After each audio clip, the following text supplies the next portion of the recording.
We certainly include people of color and different races and nationalities throughout our curriculum, but to devote targeted lessons towards it, I do think it is important, and I think it makes people feel more connected. I have a fair amount of diversity in my classes. I really do, and I hope, and I do think that it helps the students feel more comfortable with each other. I've seen people sort of sit up a little straighter when they see good things or hear about achievements and have an opportunity to look at this and just kind of see that it's not just an isolated person here or there who has done something good and positive.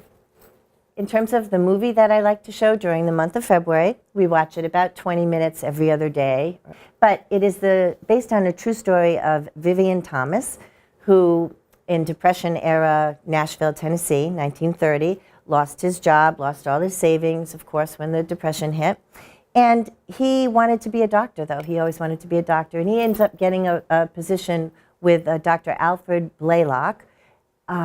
He starts off as a janitor, helping with cleaning the dog cages, and he is seen reading his medical books. The doctor comes across him reading his medical books.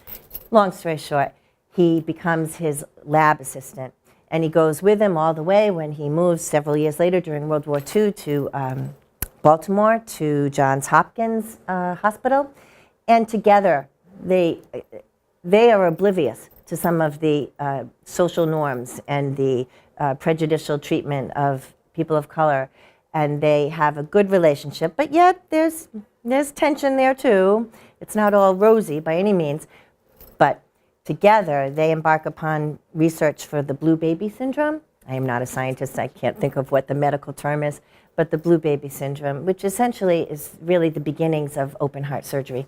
And by the end, you see about Vietnam, you see about the civil rights movement, you get a glimpse of how things change throughout the decades, and then in the end, he is awarded an honorary doctorate. And he never went to college. Well, my students have always, for the most part, really been very engaged with it. You know, as I say, we pause, we have discussion questions, and then at the end they have to reflect upon a quote. When the father says to the son, who is very disappointed that he didn't receive recognition and thanks for helping with the teacher strike that goes all the way to the Supreme Court for equal pay, and the father says something to the effect that, well, don't wait for that bus to come in, that bus ain't never gonna come, or something like that. In other words, you need to do things because it's the right thing to do. And lots of kids choose to, the quote is better than that, but the kids choose often to write about that particular quote because it just brings home the point that if we're gonna get progress, if we're gonna do things, even though everybody wants to get appreciation and you'd like to hear some thanks, it goes beyond that if you wanna make real change and see what is the meaning of that quote and how does it relate to you. So I've found them to really enjoy this particular movie. You know, there are different ones you can show, but this one, it's just so uplifting. And I think that it just brings home that, wow, how did he go from having to step aside on a sidewalk when white people walked by to standing up there and having his portrait hung next to all these physicians in Johns Hopkins and receiving an honorary doctorate. So I just think it's an uplifting, good story, and they always seem to like it a lot. I like to do a project where I introduce the students, number one, to learning how to use databases. Our library, which is going to be awesome, isn't quite fully operational yet. So the first week of February, I had the Chromebooks in here in my classroom, and I had a rubric and the assignment for them, and they had to research. First of all, I showed them how to use databases, how to look them up, and how to find the ones that would be particularly useful for our purposes. And then they had to very quickly choose 3 people or an event and give a little brief description about why was it significant. And then I looked at them all and was able to make sure that we had a diverse group of people and events. So then they had to fill out some information about basic information, who, what, when, where, why, how, and answer some more in-depth questions, but just two. The final project is creating a magazine cover. So they usually seem to enjoy that. Some kids choose to use an app and make it look fairly professional, like this one. Others, which is great, as long as they met the criteria for what they had to have on it.